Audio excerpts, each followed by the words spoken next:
मुलांना शाळेत सोडताना मला रस्त्यावर मुलं दिसली. मला आधीपासून एक घरातलं वातावरण तसं असल्यामुळे, सामाजिक असल्यामुळे मला थोडंसं जाणीव झाली की या मुलांसाठी आपण काय करायला पाहिजे आणि ही अशी का मुलं भीक मागतायत, म्हणजे गरज आहे का भीक मागायची किंवा आई वडील मागवून घेत आहे. बरेचदा आपण बऱ्याच गोष्टी बघतोय, त्याच्यामधून मग मला थोडंसं या मुलांसाठी काहीतरी करायची इच्छा झाली. तर मी विचार केला की या मुलांजवळ जावं आणि त्यांना विचारावं. तर मग त्यांच्याकडे जाताना ती मुलं मला घाबरायला लागली, म्हणजे पळायला लागली. मग मी त्यांच्या आई वडिलांना मग हळूहळू त्यांच्या आई वडिलांकडे गेली. म्हटलं नेमकं ही मुलं भीक का मागतात की तुम्ही मागवून घेता वगैरे.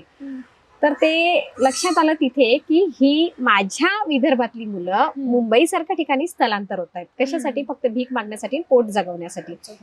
मग का स्थलांतर होत आहेत, त्याच्यामधून मग शाळेत का जात नाही किंवा शाळेत आहे की नाही आहे, ह्या सगळ्या गोष्टी तिथून क्लिअर झाल्या.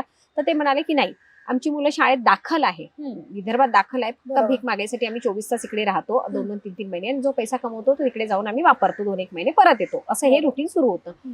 मला असं वाटलं की मी काही विदर्भात जाणार नाही आता परत. तर मी तिथे स्ट्रीट स्कूल सुरू केली. स्ट्रीट स्कूल सुरू केल्यानंतर मला असं साधारणतः किती मुलं आली पहिल्या सुरुवातीला आमच्याकडे 10-1 मुलं आली. 10-1 मुलांचं प्लॅटफॉर्मवर, रस्त्यावर स्कूल सुरू झाली.